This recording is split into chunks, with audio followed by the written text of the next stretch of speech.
Okay students, previous turn पे हमने decide किया था नेक्स्ट टर्न पे important as well as basic topic capacitor हम करेंगे। तो इसका मतलब आज की शुरुआत basic as well as important topic capacitor से होगी। सी ओके कैप्स्टर, अब ध्यान दो, समझो इसे। ये दोनों हमारी पैरेलल कंडक्टिंग प्लेट्स हैं और अब इनको हमने किसी एक्सटर्नल इलेक्ट्रिकल सर्किट से अटैच किया है। ये रहा जी, plus minus like this. Okay, इन प्लेट्स के बीच की डिस्टेंस हमारी ये रही, this is small D. Okay, ये जो सोर्स है इसका कुछ ना कुछ पोटेंशियल है। ओके, पैरेलल कंडक्टिंग प्लेट्स होगी, उनके बीच की डिस्टेंस होगी और इनको कनेक्ट कर दिया इस मैनर में किसी external electrical source as well as potential V के साथ। बड़ी सीधी सी बात है, पॉजिटिव की वजह से इस पर पॉजिटिव चार्ज आ गया,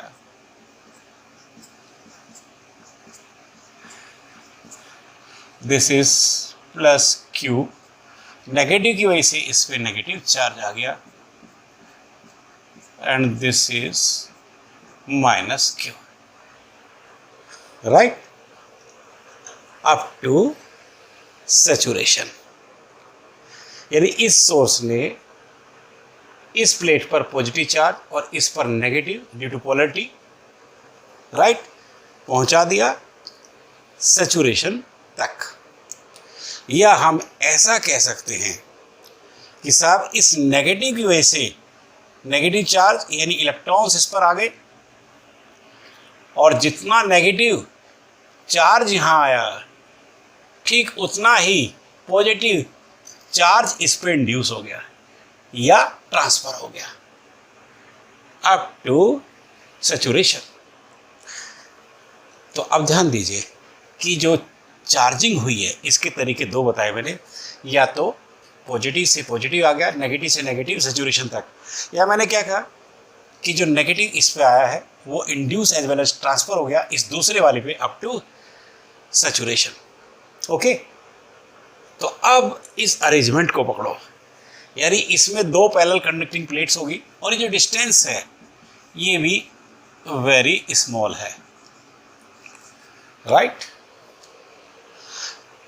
फिर रिपीट करता हूं, इसका मतलब ये एक अरेंजमेंट हो गया जिसमें दो कंडक्टिंग प्लेट्स हैं, बीच की डिस्टेंस कम है एंड नो डाउट किसी external electrical source as well as potential के अंदर दोनों की दोनों प्लेट्स पर respectively positive and arrangement negative यानी equal and opposite charge store होता है। एक छोटी सी बात बता रहा हूँ, इलेक्ट्रिकल डिवाइस, क्योंकि देखिए ये जो चार्ज स्टोर हुआ चार्ज, तो इसका मतलब एनर्जी भी स्टोर हो गई। इसका मतलब इस अरेंजमेंट ने चार्ज, ठीक है जी, एनर्जी दोनों को, charge as well as energy to store electrical energy को स्टोर किया है इक्वल। इसका मतलब क्या है, एंड जो इसके पास है इसको हम यूज कर सकते हैं, तो ये अरेंजमेंट चार्जेस। तो अब कुल मिलाकर ध्यान दीजिए, at both arrangement as well as device conducting, जो इन दो पैरेलल कंडक्टिंग प्लेट्स पर equal and opposite charge as well as electrical energy को in an external potential difference. Definition clear. It is an important arrangement as well as electrical device which is used to store equal and opposite charges at both conducting plates in an external potential difference. एक चीज मैंने energy कही थी, इसको भी हम चाहे तो ऐड कर सकते हैं। देखिए यहां पर मैं अलग से लिख देता हूं, ये as well as electrical energy.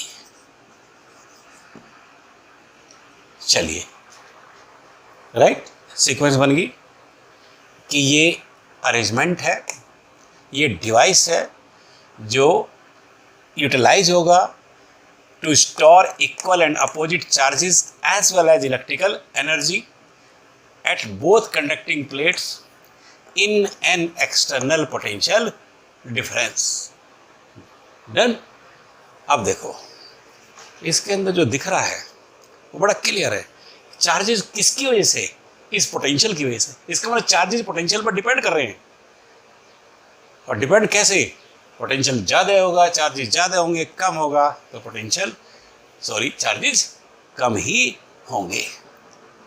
इसका मतलब क्या है कि जो चार्ज स्टोर किए हैं राइट, वो डायरेक्टली प्रोपोर्शनल इस अप्लाइड एक्सटर्नल पोटेंशियल डिफरेंस के होंगे। ओके, इट लुक्स हियर, ये इसकी थ्योरी है, ये इसका प्रिंसिपल है। दैट इज, ये निकल के आ गया। और we can say and therefore जी states that charges stored by the capacitor is directly proportional to the external potential difference. That is, ये चार्ज Q डायरेक्टली प्रोपोर्शनल इसके होगा। चलिए जी इसको सिंप्लीफाई कर लेता हूँ। दिस Q इज नथिंग, एक कांस्टेंट प्रोपोर्शनलिटी का आ गया CV, और इन टर्म्स ऑफ कांस्टेंट अगर मैं एक्सप्रेशन को देखूं this is Q by V। Equation number 1। ये जो C कांस्टेंट है कैपेसिटर के लिए, इसे हम कैपेसिटेंस कहते हैं और इसको हम कैपेसिटी कहते हैं। कैपेसिटी राइट, कैपेसिटर का है भाई, that's why said to be capacitance और कैपेसिटी। ठीक है जी। अब एक छोटी सी बात है कि इस कैपेसिटेंस कैपेसिटी की यूनिट क्या होगी? ये लो जी, यूनिट के लिए ये रहा। Q आपका कूलम है, V आपका वोल्ट है, ऑलराइट। और इस कैपेसिटेंस की, ठीक है, यानी कैपेसिटी की अपनी एक आर्बिट्रेरी यूनिट भी है, साइंटिस्ट फैराड के नाम से। इसे हम FARAD भी कहते हैं। और only F can be written farad point of view. ठीक है, तो कैपेसिटी की यूनिट भी आपकी क्लियर है। कैपेसिटर का बेसिकली मीनिंग आपके पास आ गया, इसका प्रिंसिपल आपके पास आ गया। अब देखो इसकी एक तो छोटी सी बात यहाँ मैं और ले लेता हूँ, सिंबल। ठीक है भाई, डिवाइस है, इसको यूज करेंगे सर्किट्स के अंदर, तो इसका सिंबल कैसा होगा? ऐसा होगा। ऐसी दो पैरेलल लाइंस हम बनाएंगे, राइट। ठीक है, ये parallel plates, parallel conducting plates को रिप्रेजेंट करेंगे और ये कनेक्टिंग वायर होंगे। ठीक है, तो ये सिंबल हम यूज करेंगे। एक और बात है कि इसका मतलब ये हो गया कि भाई ऐसा अरेंजमेंट जिसमें पैरेलल कंडक्टिंग प्लेट्स है, कैपेसिटर है, तो ऐसे अरेंजमेंट तो नो डाउट डिफरेंट फॉर्म्स में पॉसिबल होंगे। अब वो डिफरेंट फॉर्म्स कौन कौन सी है जिसमें पॉसिबल होंगे? एक तो ऑलराइट, दूसरा कि साहब मैंने एक स्फेरिकल शेल ले ली। ठीक है, इस शेल पर नेट पॉजिटिव चार्ज है, ये रहा जी।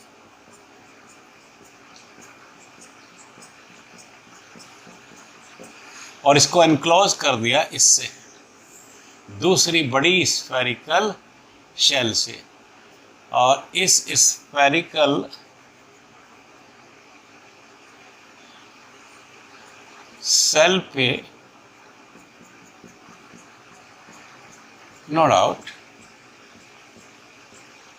चार्ज -Q और इस पर आपका +Q। कैसे?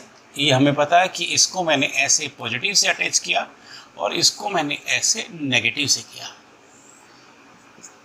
ठीक है जी, ये रहा V। और ये रेस्पेक्टिवली मैंने अभी आपको क्या कहा, ये दोनों की दोनों मेरी स्फेरिकल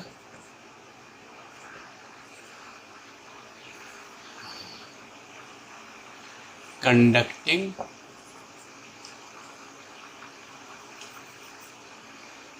सेल्स हैं, राइट जी। अब ध्यान दो भाई, ये जो स्फेरिकल सेल्स हमने लिए, यानी ये जो अरेंजमेंट स्फेरिकल सेल्स का आपने लिया है, तो ये भी तो पैरेलल है। देखिए एक ये रही और छोटी को बड़ी से ऐसे एनक्लोज कर दिया, तो ये दोनों भी पैरेलल हैं, राइट। और इन पर भी आपने देखिए इस एक्सटर्नल पोटेंशियल डिफरेंस के अंदर, ठीक है जी, नो डाउट आपने चार्ज कर लिया, यानी charge store, we can say charge as well as electrical energy को स्टोर कर लिया। इसका मतलब ये हो गया कि अरेंजमेंट अगर ऐसा है तो ये कैपेसिटर हमारा no doubt known as spherical capacitor.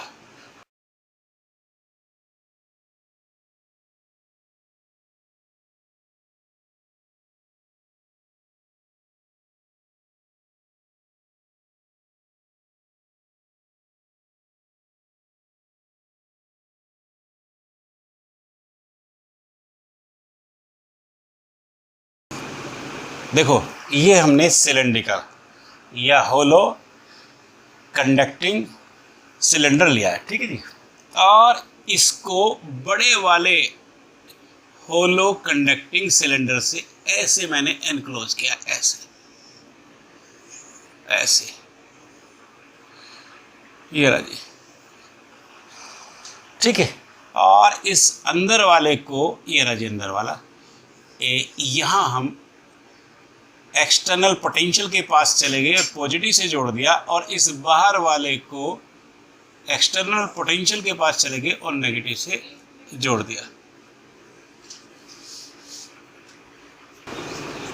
That is V।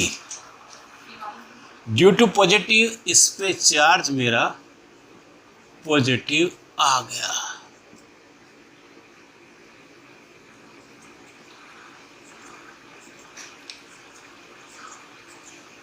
ये रहा जी प्लस Q, ठीक है। और इस नेगेटिव से इस पर मेरा नेगेटिव, ये रहा जी आउटर, राइट, माइनस Q आ गया। पकड़ो जी इस बात को, यानी यहाँ देखिए ये भी दोनों के दोनों होलो सिलेंडर, एक को हमने दूसरे से ऐसे एनक्लोज किया है, ठीक है। तो ये भी दोनों के दोनों मेरे पैरेलल कंडक्टिंग होलो सिलेंडर्स, बिल्कुल पैरेलल प्लेट्स की तरह से ही हैं, और external electrical source as well as potential difference में, ठीक है जी, इन पर भी चार्जेस स्टोर हो गया, ओके। तो इसका मतलब ये भी अरेंजमेंट बेसिकली सेम। और अगर ऐसा है तो इसकी नेमिंग है सिलेंड्रिकल कैपेसिटर, सिलेंड्रिकल कैपेसिटर, ये राजी। इसका मतलब ये हो गया कि भाई पैरेलल प्लेट्स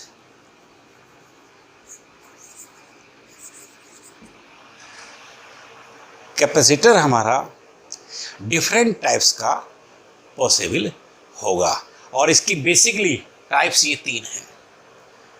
और by the way CBSE curriculum में ना ये हमारे पास है, ना ये हमारे पास है, सिर्फ ये हमारे पास है, ओके।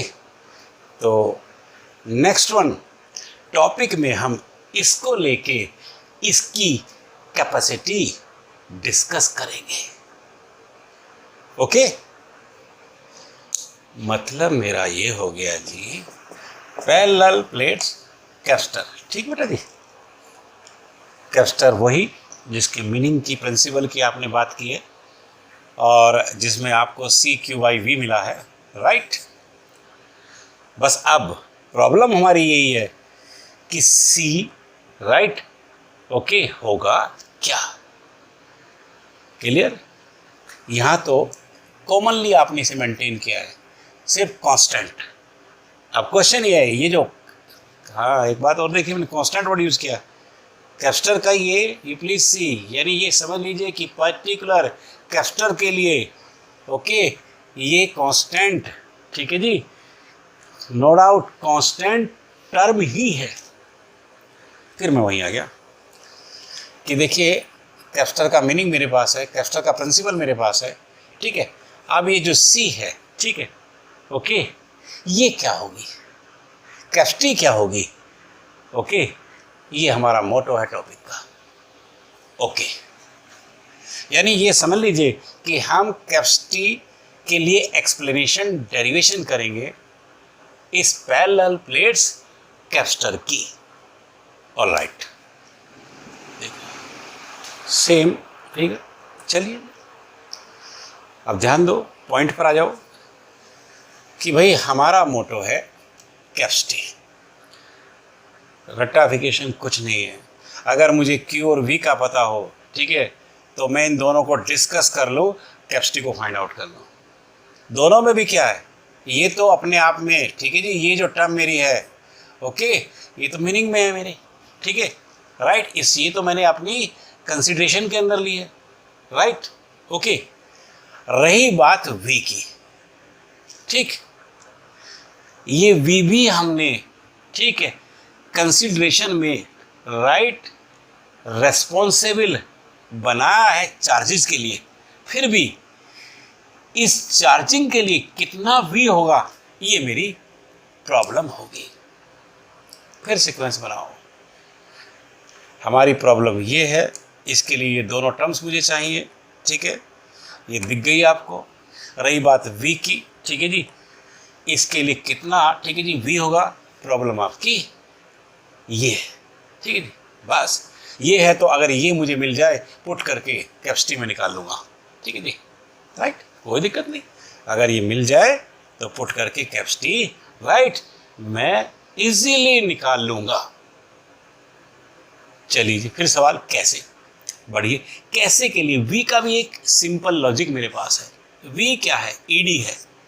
V और इलेक्ट्रिक फील्ड के अंदर रिलेशन हम करके आए हैं, we are using in the common manner. अब देखिए रही बात D की, D that is seen to you, E basically known, capacitor की प्लेट्स के बीच में, ठीक है, पॉजिटिव से नेगेटिव इलेक्ट्रोस्टैटिक फील्ड होगा। से this is E not, right. तो ये जो E है, E या E नॉट, ओके, ये कितना है मेरी प्रॉब्लम। अब ये बन गई, बिल्कुल सीक्वेंस क्लियर होगी इसके लिए दोनों, ठीक है, ये मेरे पास है जी, ये प्रॉब्लम बन गई। इसको, ठीक है जी, कैसे, इसको मैं ऐसे लूँगा, ठीक है जी, यहाँ D ओके मेरे पास है, लेकिन अब ये प्रॉब्लम बन गई। अब सवाल है कि ये E प्रॉब्लम कैसे, ठीक है जी, एंड बेसिक हमारे पास है, वी नो दैट, कोई दिक्कत नहीं। कैसे, कैसे, गॉस थ्योरम से। कैसे का जवाब मिल गया, ठीक है भाई। अब देखो सीक्वेंस आपकी बन गई। अब गॉस थ्योरम, ठीक है जी, इसमें कोई क्वेश्चन मेरा नहीं होगा, ठीक है। इसका मतलब जो भी दो बार हमने क्वेश्चन मार्क किए, ठीक है जी, कैसे क्रिएट किया, ठीक है, अब ये हमारा नोन है, ठीक है, राइट। अब कोई प्रॉब्लम हमारी नहीं होगी, ठीक। इसका मतलब कि गॉस थ्योरम यूज करके मैं इलेक्ट्रोस्टैटिक फील्ड निकालूंगा, यही वाला, ठीक है। फिर इसको हम, ठीक है, ऐसे ही पुट करके इस पोटेंशियल डिफरेंस को निकालेंगे, ठीक है जी। फिर इसको यहाँ पुट करके कैपेसिटी निकालेंगे, ठीक है जी, ओके। और इस तरह से मेरा मोटो पूरा हो जाएगा, राइट। कैसे, डन, बढ़ते हैं जी। ओके जी, गॉस थ्योरम का मतलब बेटा जी, यहाँ मैंने ये पॉसिबल सिलेंड्रिकल गॉसियन सरफेस ले ली,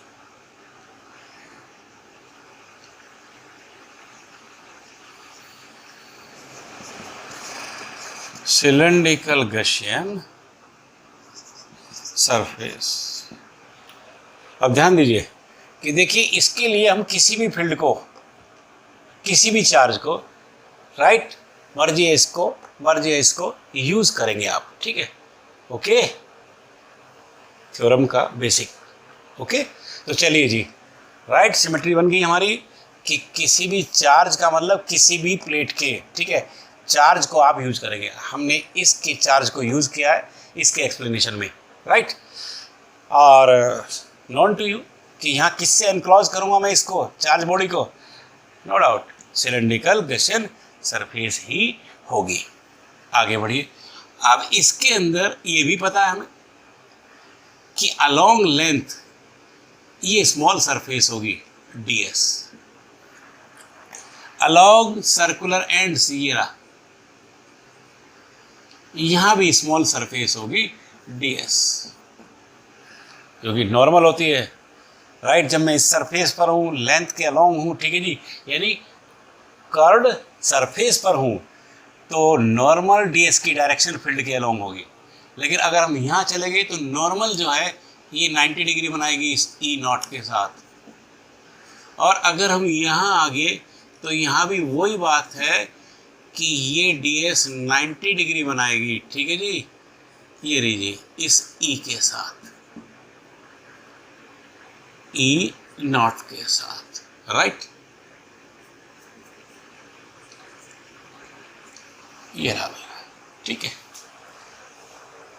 बेसिक सब कुछ इस तरह की हम, यानी इस तरह का, ठीक है, यानी ये समझ लीजिए स्टेप्स कितने, 4, पहला चल रहा, तो ये कोई नया नहीं है, ठीक है। लाइक दैट हम एप्लीकेशंस के अंदर, यानी फर्स्ट स्टेप हम एप्लीकेशंस में, ठीक है, ऑलरेडी यूज़ करके, और सेम स्टेप ऑलरेडी आपने यूज़ किया है। बढ़िए। नंबर 2 क्या करेंगे अब आप फ्लक्स एक्सप्लेन करेंगे, स्मॉल करेंगे, टोटल करेंगे, okay. And therefore electrostatic flux passing through small Gaussian surfaces will be, चलो जी, ये स्मॉल फ्लक्स निकाल दिया जी मैंने, डी फाई ई। देखो ये दोनों की नेचर सेम है, दोनों को एक जगह लिख लेता हूँ और सीधे ओपन कर लेंगे, कॉस 90 डिग्री, ठीक है, डबल कर दिया मैंने 90, प्लस दूसरी बची मेरी तीसरी E D S cos 0 degree, right. ये खत्म, क्या बचा मेरे पास, I am getting this E D S, this is D phi E, equation 1। And then total electrostatic flux through complete Gaussian surface will be by integration phi e, integration d phi e, this is e d phi e put कर दिया मैंने, e taken out, integration ds, where integration ds की अगर मैं बात करूं तो ये टोटल एरिया होगा, लेकिन होगा किसका, इस कर्व्ड सरफेस का। यहां मैं लिख देता हूं, let total area of curved surface that is equal to S, that is equal to capital E।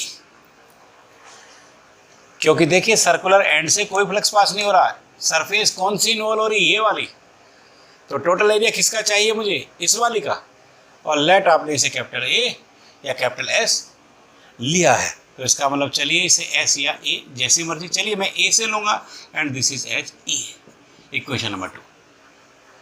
Situation से आपने स्मॉल और टोटल इलेक्ट्रोस्टैटिक फ्लक्स को मेंटेन कर लिया, लेकिन अब तीसरा, गोस थ्योरम क्या कहती है, सेम फ्लक्स क्या होगा, चार्ज अगर Q है तो no doubt same electrostatic flux will be equal to Q by epsilon naught, right. चलिए, and therefore using Gauss theorem, ठीक है जी। और मेरे पास आ गया जी phi E Q by epsilon naught. Sequence बन गई आपकी। स्टेप नंबर 2, सिचुएशन से फ्लक्स आ गया आपका, राइट जी। अब यूजिंग गॉस थ्योरम, यानी कि सेम फ्लक्स के लिए गॉस थ्योरम क्या कहती है, दिस, ओके। सेम मतलब ये वैल्यू आप पुट कर दीजिए, E into A, this is Q by epsilon naught, that E is nothing, this is Q by epsilon naught A, right? And we can take it as equation number 3। यानी ये समझ लीजिए कि इन दोनों को, ठीक है, सिचुएशन से फ्लक्स निकल गया, गॉस थ्योरम आपने, ठीक है जी, यूज़ कर ली, राइट। अब दोनों को मिक्स करके लास्ट 4th वन स्टेप मेरा क्या है, नो डाउट स्टेप मेरा प्रॉब्लम के लिए, ठीक है जी। स्टेप किसके लिए, मेरी प्रॉब्लम ई नॉट है, स्टेप इसके लिए, ओके। तो ये मेरे पास ई आ गया, एंड इट्स बेटर कि मुझे ई जहाँ भी मैंने लिखा है, क्योंकि ई नॉट नोटेशन लिया है, तो बेटर ये है कि मैं इसको ई नॉट कर दूँ, ई नॉट, ओके। या चलिए छोड़िए, हमने इसको नोट को ही हटा दिया, ई छोड़ दिया, बस, राइट, डन। अब जरा सीक्वेंस बनाओ।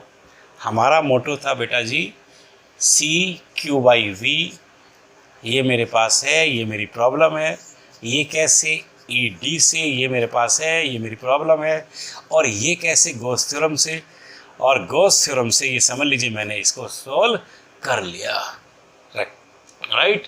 बस अब इसको यहाँ पुट करूँगा, ये निकाल लूँगा, यहाँ पुट करूँगा, और मेरा motto capacity of this parallel plates capacitor done. चलो जी, ये आ गया जी। It means potential difference across the plates will be, ये रहा जी V equal to E D, बढ़िए जी, ये रहा मेरे पास ई डी, बढ़ाओ इसको V को, ये रहा V, E पुट करिए Q by epsilon naught A, this into D, right, as equation 4। एक छोटी सी बात याद दिलाता हूँ मैं कि गॉस थ्योरम की जब हम एप्लीकेशंस कर गए थे, तो वहाँ पर हमने इस तरह के सेटअप को लिया था। यानी एक एप्लीकेशन हमारी ये भी थी कि जब पैरेलल प्लेट्स जब पैरेलल प्लेन सीट्स बिल्कुल इसी तरह उन पर इक्वल एंड अपोजिट चार्जेस होगा, राइट, तो उनके बीच में सुपर पोजिशन से यही फील्ड एक्सप्लेन किया था आपने। कुछ रेफरेंस बुक वाले इस फील्ड को डायरेक्ट यूज कर लेते हैं, लेकिन यहाँ डेरिवेशन एक्सप्लेनेशन का पार्ट है। खैर ये याद आ गया, ठीक है जी, सुपर पोजिशन से यही फील्ड निकला था, ठीक है जी, बस, ओके। इसका मतलब ये है कि कहीं भी किसी किस्म का रेक्टिफिकेशन नहीं है ना, क्योंकि ये फीलिंग आ गई हमारे पास, यार ऐसी एप्लीकेशन थी, ठीक है, वहाँ सुपर पोजिशन से जो फील्ड आया था वो ना इधर था ना ही आपका इधर था। जब सिग्मा 1 आपने सिग्मा 2 के बराबर लिया था, यानी कि चार्ज डेंसिटी सेम ली थी, यानी चार्जेस सेम लिए थे, राइट, बस यहाँ था, ठीक है। तो जो था सुपर पोजिशन से वो आपका, राइट, ये याद आ गया आपको। बस क्यू बाई ए को हमने सिग्मा ले लिया था, यानी यही था, ओके। एक सेटिस्फैक्शन मैंने आपको साथ के साथ दे दिया, मैं वहीं आ गया, ओके जी। पोटेंशियल हो गया, पुट करिए, सी फाइंड आउट कीजिए, and therefore capacity will be, चलिए जी, will be C Q by V, V ये रहा, पुट करो Q डिवाइड बाई, ये रहा जी मेरे पास, it is Q D divide by epsilon naught A. ये देखिए क्यू कैंसिल है, एप्सिलॉन नॉट ए ऊपर, this is epsilon naught A divide by small D, और ये स्टैंडर्ड आपको मिल गया, इक्वेशन 5। और देखिए कितनी बढ़िया बात, राइट।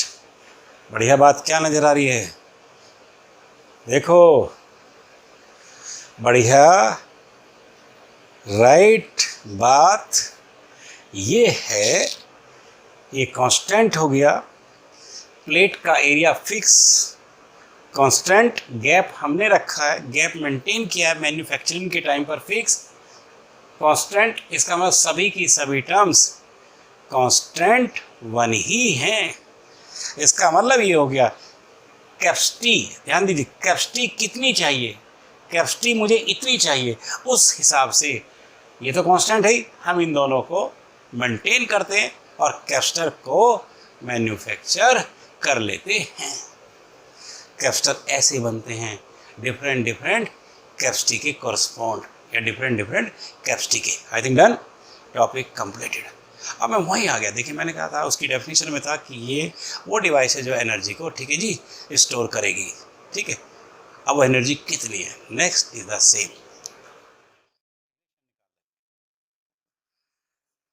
राइट। बढ़ते हैं जी,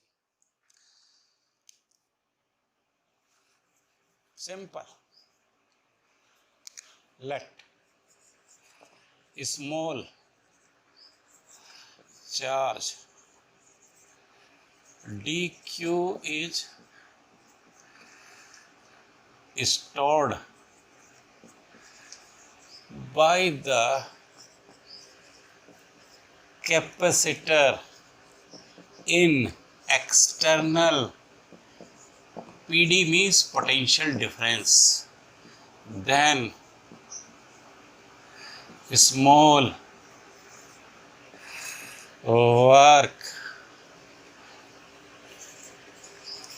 work will be done, that is dw v by q, okay. तो v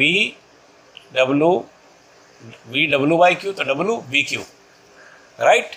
और स्मॉल, देखिए ध्यान दीजिए, सीक्वेंस पकड़ो, लेट स्मॉल चार्ज dq है तो small is stored by the capacitor in external pd v, तो then small work will be done, यानी that will be this into that, right. It is nothing, this will be bdq, right. थोड़ा हल्का सा simplify करते हैं इसको, देखिए इस तरह से, वेयर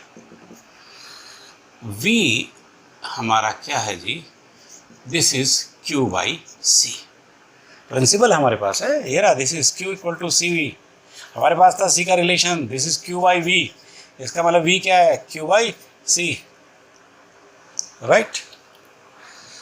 तो इसका मतलब इस टोटल v को मैंने सिंप्लीफाई कर लिया कि अगर ये मेरा टोटल चार्ज हो, और ये तो कांस्टेंट है भाई, ये तो जो भी है, ठीक है, I can say constant oblique total,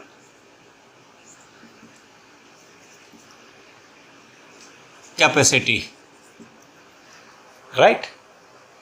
चलिए जी, तो v को सिंप्लीफाई कर लेता हूँ, dw is nothing and that will be q divide by c dq, say equation number 1, and let capacitor is to be charged from 0 to q, क्योंकि total हमने q ही लिया है, ठीक है। Then total electrical work done will be, और ये total work done मेरे पास आ गया, this is integration dw, right. चलिए जी, ये dw मैं यहाँ से पुट कर रहा हूँ, but this is from 0 to q। एक छोटी सी बात है, देखिए इसका डेफिनेशन मीनिंग मैंने दिया आपको, ठीक है जी, राइट। बाय द वे इसकी राइटिंग मिस हुई है, ठीक है, इसको मैं एक बार लिख देता हूँ, राइट जी। During charging of a capacitor in external potential difference work is done, work energy है, तो which is known as electrical energy of the capacitor, right. तो ये मीनिंग आ गया आपका यहाँ, और इसी मीनिंग के लिए अब एक्सप्लेनेशन आप कर रहे हैं, डेरिवेशन कर रहे हैं, ठीक है जी, और टोटल पर आ गए। चलिए जी बढ़िए। तो this is nothing 1/c constant taken out, integration मेरे पास है किसका जी, q dq, and this is 0 to q, simple direct. This is nothing, that will be q square by 2 and this is 0 to q।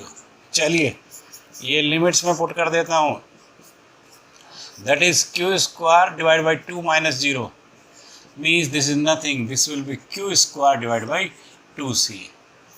ये work का एक standard expression मेरे पास आ गया, इक्वेशन नंबर 2, राइट। इसको हल्का सा मैं सिंप्लीफाई कर सकता हूँ, देखिए कैसे, ऐसे, एंड व्हेन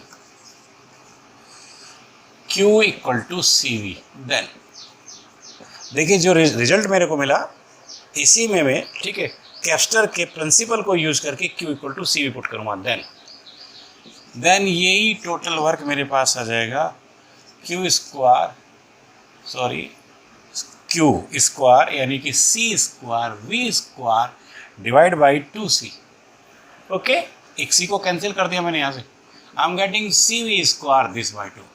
एक और वर्क का रिलेशन मेरे पास आ गया, ठीक है। ऑल्सो व्हेन सी, देखो जरा ध्यान से, एक छोटी सी बात बता रहा हूँ आपको, प्रिंसिपल में कितनी टर्म्स हैं, 1 2 3। अब किसी एक को इन टर्म्स ऑफ 2, किसी एक को इन टर्म्स ऑफ 2, किसी एक को इन टर्म्स ऑफ 2 की प्रोबेबिलिटीज कितनी है, 3 है, 3। कोई एक इन टर्म्स ऑफ 2 हम 3 तरह से ले सकते हैं, हमारे एनर्जी के रिलेशन में भी 2 हैं, तो इसका मतलब इसको यूज करके, ठीक है, हम मॉडिफाई कर सकते हैं, राइट, इसको भी 3 फॉर्म्स में ही, ठीक है भाई, राइट। तो वही हम कर रहे हैं। तो 2 तो मेरी आ गई, Q और C वाली मेरी आ चुकी है, ठीक है, और C और V वाली मेरी आ गई। अब मेरे पास Q और V वाली बची है, ठीक है जी। तो इसका मतलब ये है कि मैं अब C को सिंप्लीफाई इसी प्रिंसिपल से, राइट, कर देता हूँ। Also when C equal to Q by V, then बिल्कुल सीक्वेंस बन गई ना। प्रिंसिपल कहता है कि 3 टर्म्स हैं, एक को एक्सप्रेस करने की 3 प्रोबेबिलिटीज हैं, आपके रिलेशन में भी 2 टर्म्स हैं, ओके। इसका मतलब यहाँ भी आपकी 3 types as well as forms इस वर्क की हम एक्सप्लेन कर सकते हैं। 2 आपकी गई हो, right, third one will be, ये आ गया जी। ये वर्क मेरे पास आ गया, C मैंने पुट कर दिया Q by V into V square by 2, एक भी कैंसिल करो यहाँ पे, and I am getting the same work, this is QV by 2,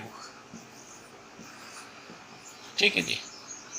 अब ये जो इक्वेशन 3 मेरी निकली है, 2 3 एंड 4, 2 3, ठीक है जी, 4, 3 डब्बे हमने बनाए हैं, ये सब डब्बे स्टैंडर्ड वैल्यूज के हैं, ठीक है जी। ये तीनों टोटल वर्क को एक्सप्लेन कर रहे हैं, और जो आपकी इलेक्ट्रिकल एनर्जी है, यानी ये मेरे क्या रिप्रेजेंट कर रहे हैं जी, ओके, यानी we can say represents electrical energy of the capacitor, ये लो जी, रिप्रेजेंट्स इलेक्ट्रिकल, ठीक है जी, तीनों, राइट। किसी से भी हम electrical energy of the capacitor explain कर सकते हैं, राइट। तीनों ही यूज होंगे न्यूमेरिकल में सिचुएशन के हिसाब से, ठीक है। तो कैपेसिटर की इलेक्ट्रिकल एनर्जी आपने कर लिया। अब इसी से रिलेटेड एक टॉपिक है हमारा, एनर्जी मुझे पता है, तो एनर्जी पर यूनिट वॉल्यूम में एक्सप्लेन कर सकता हूँ, और energy per unit volume is nothing, right, that will be the energy density. जैसे मास बाई वॉल्यूम क्या होता है, वॉल्यूम नीचे आ गया तो मास डेंसिटी, ऐसे वॉल्यूम नीचे है, राइट, एनर्जी के, तो that will B energy density of the capacitor. Next is the same,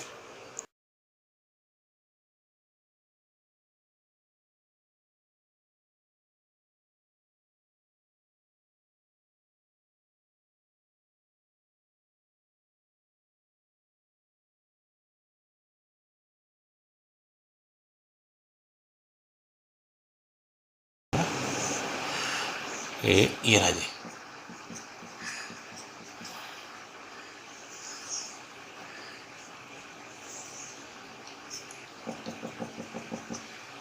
plus Q minus Q, और ये मेरा वो सोर्स हो गया plus minus, this is V, और ये डिस्टेंस मेरी होगी D, और इलेक्ट्रिक फील्ड मुझे मालूम है वो पॉजिटिव से नेगेटिव की तरफ, ये मैंने ले लिया कैपिटल E। ठीक है जी, ये फिगर नॉन कैप्स्टर का फिगर, ओके, पॉजिटिव से negative field let capital E है, डन, ओके।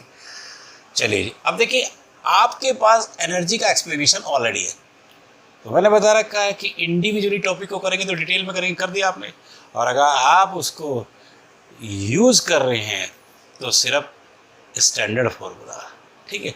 यहाँ हम इस डेंसिटी के अंदर एनर्जी को यूज ही तो कर रहे हैं, इसका मतलब 3 मेरे पास स्टैंडर्ड रिलेशन है, 3 में से कोई सा भी लेके हम पर यूनिट वॉल्यूम या एनर्जी डेंसिटी एक्सप्लेन कर लेंगे। देखिए कैसे, एक चीज और लिख देता हूँ यहाँ पर भैया, ये समझ लीजिए, जिस कैपेसिटर को हमने लिया है इसकी कैपेसिटी क्या है, C है, और एक कैपिटल A की मुझे जरूरत पड़ेगी, एरिया ऑफ ईच प्लेट, और उसको भी मैंने क्लियर कर दिया, क्योंकि एरिया भी हमें कौन सा चाहिए, कर्ड वाला, ठीक है, राइट, और दैट्स ऑल। चलिए जी, and therefore energy of the same capacitor will B,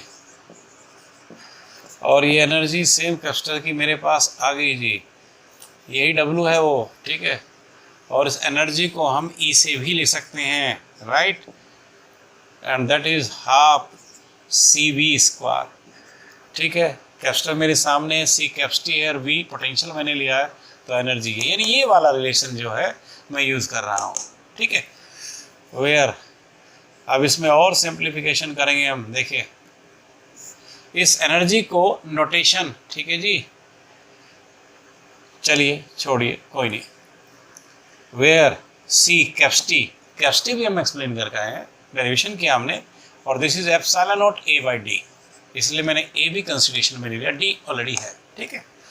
V मेरे पास क्या है जी, V को अगर मैं सिंप्लीफाई करूँ इस E से तो ED है, ठीक है, तो ये दोनों टर्म्स यहाँ पुट कर देते हैं, तो W यानी ये एनर्जी जो है ये मुझे मिल गई, हाफ C का मतलब एप्सिलॉन नॉट A/D, और V स्क्वायर का मतलब E square D square, right, D square. अब देखिए एक D मैंने कैंसिल कर दिया, अब जो मुझे दिख रहा है वो कुछ ऐसे है, this half epsilon naught E square AD, ध्यान दो, ये जो A और एक D बचा मैंने एक साथ कर दिया, E स्क्वायर को एप्सिलॉन नॉट के साथ कर दिया, ठीक है, राइट, कुछ ऐसे, और बस मैं अब आगे बढ़ गया। ये एरिया इंटू डिस्टेंस है क्या बच्चे, ये वॉल्यूम ही है, दिस इज वॉल्यूम, राइट, इसका मतलब यही मुझे E डिवाइड बाई AD, ये रहा जी, this is half epsilon naught E square, right, ये मिल गया जी, और इसका अपना एक नोटेशन भी है, ठीक है, इसको हम ऐसे U से भी ले लेते हैं, ठीक है, तो ये मुझे मिल गया एनर्जी डेंसिटी।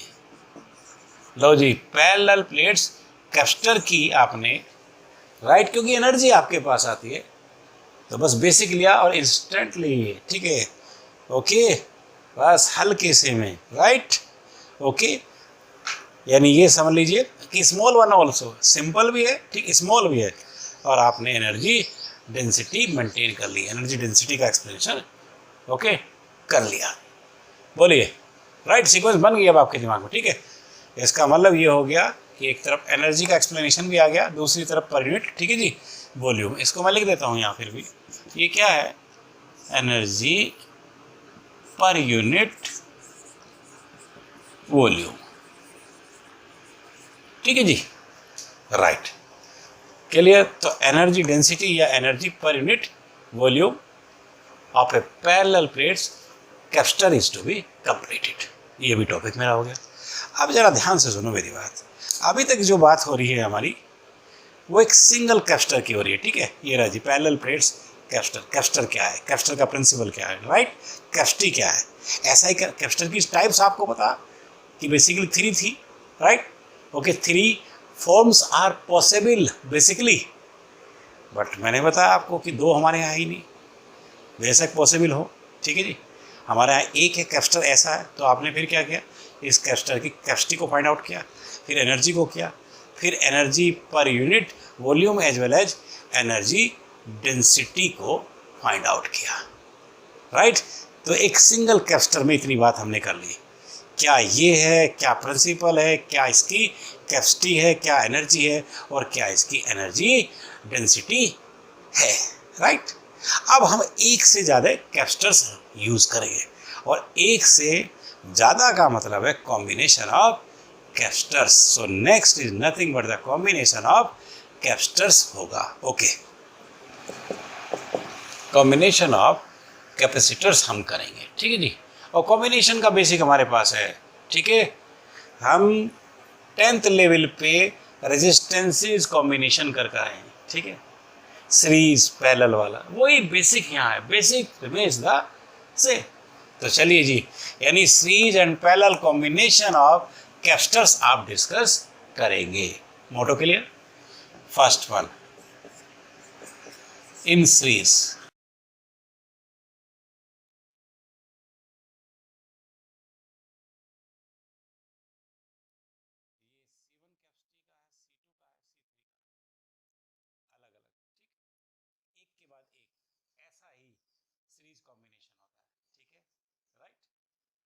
आपको ध्यान होगा कि ऐसे आप रेजिस्टेंसेस कॉम्बिनेशन करके आए हो, R1 R2 R3, राइट।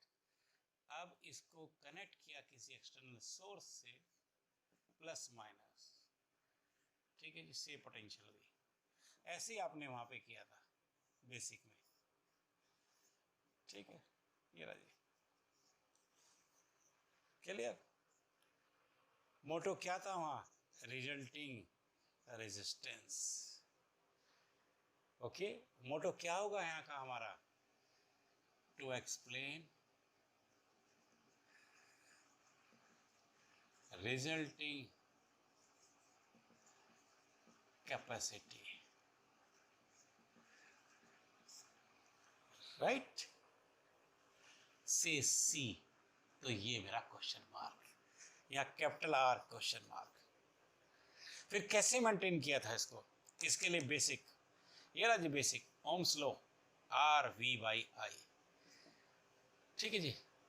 इसको भी कैसे करूंगा, इसके बेसिक से करूंगा, C equal to Q by V, principle of capacitor से आप करेंगे।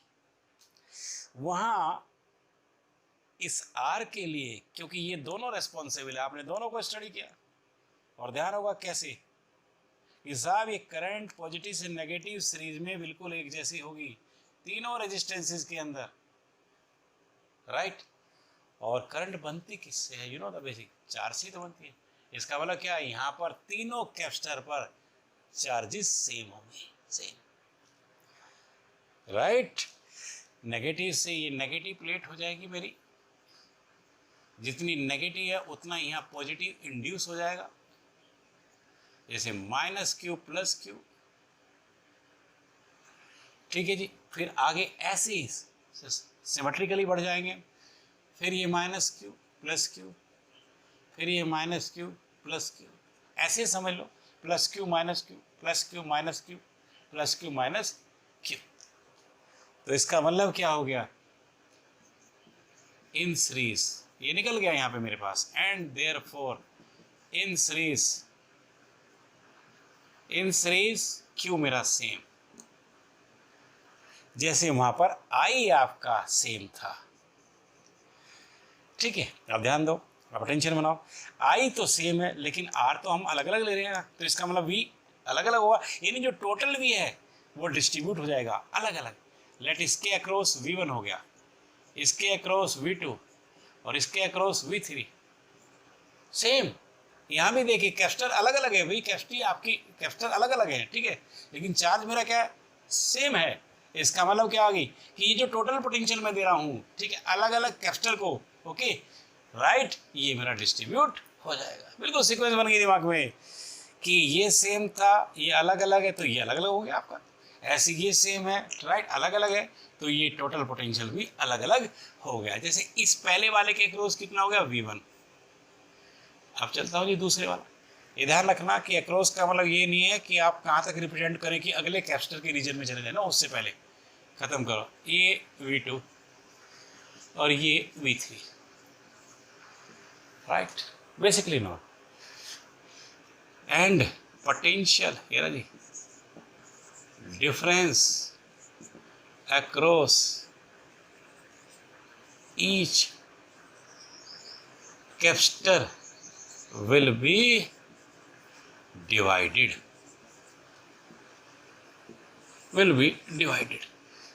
V1, V2 and V3, right, बिल्कुल वैसे ही। चलिए जी, अब जो सेम है यानी यहाँ भी इस V को, ठीक है, ये रहा जी, V डिवाइड हो गया V1, V2, V3 में। अब जो सेम है उसका तो हम कुछ कर नहीं सकते, डिवाइड जो हो रहा है ऑपरेट तो आप उसी को ही करोगे, कर सकते हो, तो कर दिया आपने। ये रहा total V, this is V1 plus V2 plus V3, बिल्कुल ठीक वैसे ही इधर आ जाओ। एंड देयरफॉर ये रहा मेरा V1 plus V2 plus V3, right. आइए जी, अब इस सीक्वेंस को यानी इस रिलेशन को हमने सिंप्लीफाई किया इसी ओम्स लॉ से। देखिए V टोटल है तो टोटल भी क्या होगा, R इंटू आई, और R तो कांस्टेंट है, टोटल है, और I सेम है, ओके, तो ये आ गया जी V equal to R I, right. इसके बाद V1 इस पहले वाले के अक्रॉस पोटेंशियल है, पहले वाले के, लेकिन उसका R1 है, लेकिन करंट तो सेम है तो R1 आई।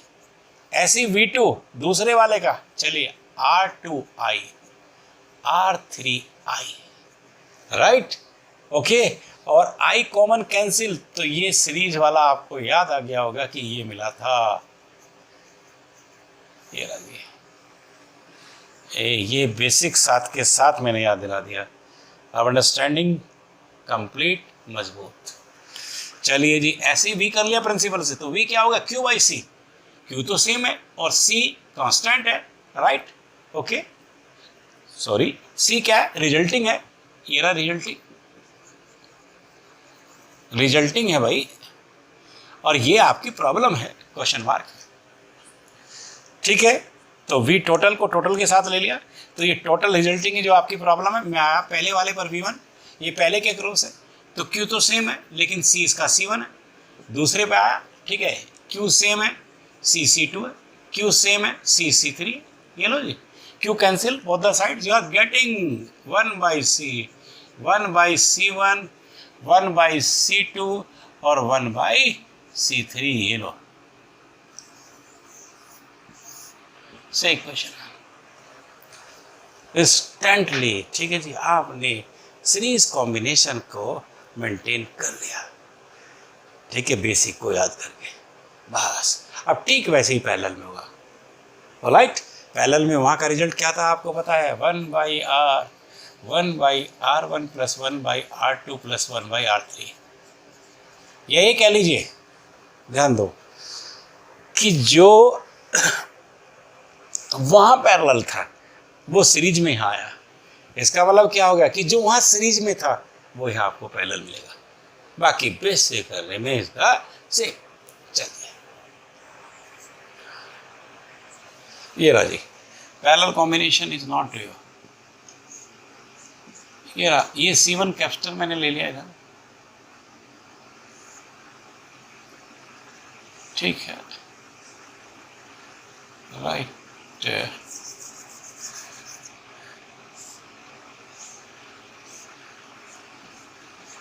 C1, C2, C3,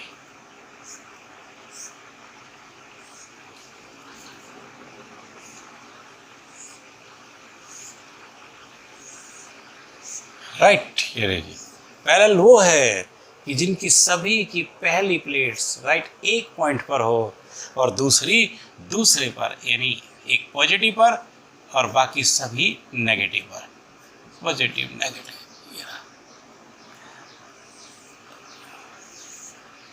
से potential right, this is parallel right. चलिए जी, फिर यहां पर वही आपका रिजल्टिंग कैपेसिटी लेट सी है, ये आपकी प्रॉब्लम है, ठीक है। और बेसिक क्या है सी के लिए, वही आपका क्यू बाई वी। आपको फिर क्यू और वी को स्टडी करना है, करिए, ध्यान दीजिए। देखिए ये पैरेलल कॉम्बिनेशन है, यहाँ सबकी पहली प्लेट्स पॉजिटिव से, सबकी दूसरी नेगेटिव से, यानी सबको सेम पोटेंशियल मिल रहा है। यहाँ क्या था, चार्ज सेम था राइट, यहाँ क्या हो गया, उल्टा पोटेंशियल सेम हो गया राइट, ये पोटेंशियल सेम हो गया। ओके, आप देखो जी, तो इसका मतलब वहाँ क्या हो गया, सेम ये था, ये अलग अलग, तो पोटेंशियल आपका डिस्ट्रीब्यूट हो गया था। यहाँ उल्टा, सेम ये अलग अलग है, तो चार्ज मान लिया सोर्स से, टोटल कितना है मेरा क्यू है, तो वो क्यू डिस्ट्रीब्यूट हो जाएगा, ठीक है जी राइट। डिस्ट्रीब्यूट कैसे, डिस्ट्रीब्यूट कैपेसिटी के हिसाब से। जैसे यहाँ पर मेरा प्लस Q1 माइनस Q1, ये रहा जी plus Q2 minus Q2 plus Q3, ये रहा जी माइनस Q3, और ये वो सोर्स है जिसके पास टोटल, ठीक है जी, चार्ज Q है। बिल्कुल सिंपल, वहाँ ये सेम ये अलग अलग, उल्टा हो गया, यहाँ ये सेम ये अलग अलग, ठीक है जी।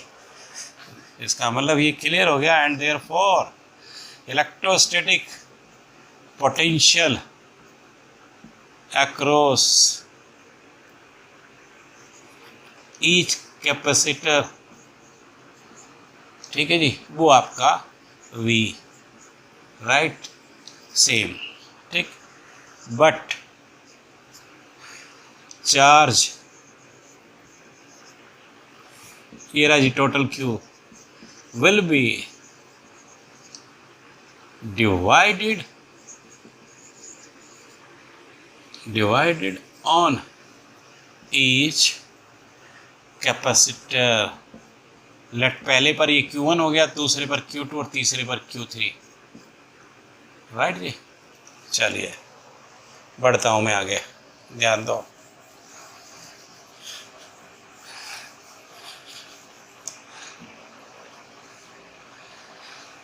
Okay, that is, and then ये रहा रिजल्ट मुझे मिल गया। क्योंकि देखिए बात ये है कि जो सेम है उससे मतलब नहीं, ठीक है, डिवाइड कौन हो रहा है, डिस्ट्रीब्यूट कौन हो रहा है, उसे आप ऑपरेट करेंगे। तो ये रहा, then Q is nothing, Q1 Q2 Q3। अब सिंपलीफाई करो भाई, प्रिंसिपल आपके पास है राइट।